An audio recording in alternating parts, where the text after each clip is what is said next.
to you all today about birth plans and some of the do's and some of the don'ts with birth plans. So first I'll start off and we'll go over some of the do's.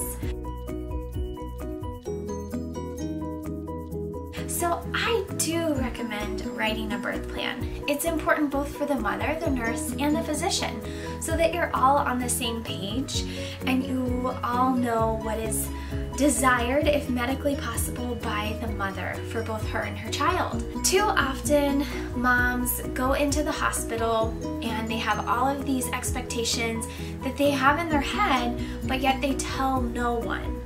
The nurses will ask upon admission at the hospital. They're going to ask if there's certain things that you want. They will ask you, and they're not going to go off of a whole entire list, but they're going to ask you certain things like, do you want just you and dad in the room? Are you wanting dad to cut the cord, or do you want somebody else to cut the cord? If there's anything else that you're wanting, then you're going to want to make sure you write it down on this birth plan. Now, the birth plans can be helpful also for the physician, but it's something that I would recommend you talk to your physician about in the weeks leading up to your delivery. Another do that I recommend for birth plans: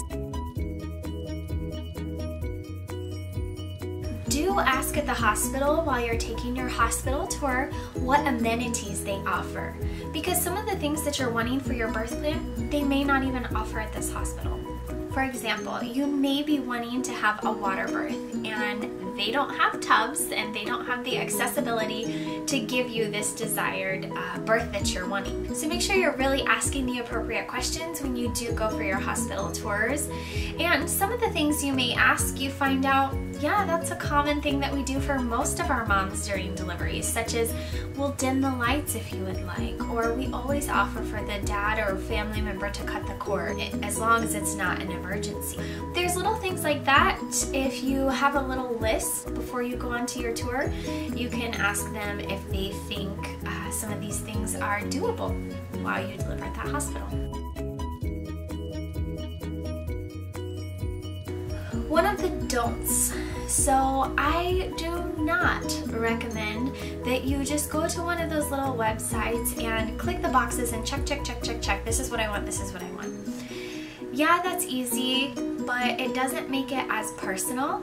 And I'll tell you, most of those things from those websites we do anyways. So if you're going to make a birth plan, please make it personalized. Just get a Word document. You can use one of those websites as a guide, but just writing down your needs, your wants for the delivery. Yes, those websites, like I said, they are helpful, but also we do most of those things in the hospital. Most of the time, us as nurses, when we look at those checklist ones, we're like, okay, we do all of that anyways. So it just makes it a little bit better if you can write out your own. And last but not least, my final don't.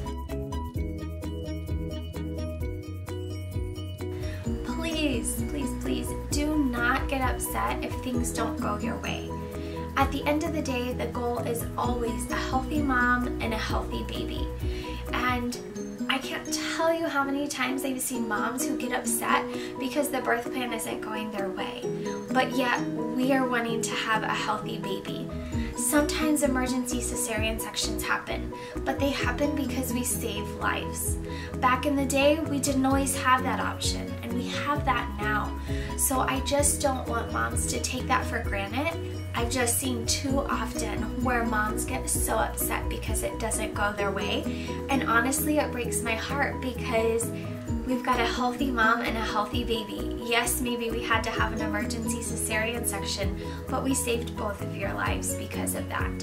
So don't get upset if it doesn't go your way. I know it's the plan, and that's life, right? We have all of these plans in life, and sometimes things don't go our way, and we just have to make do, and we have to look at the positives that we're both healthy in that situation. So those are a couple of my do's and don'ts for birth plans.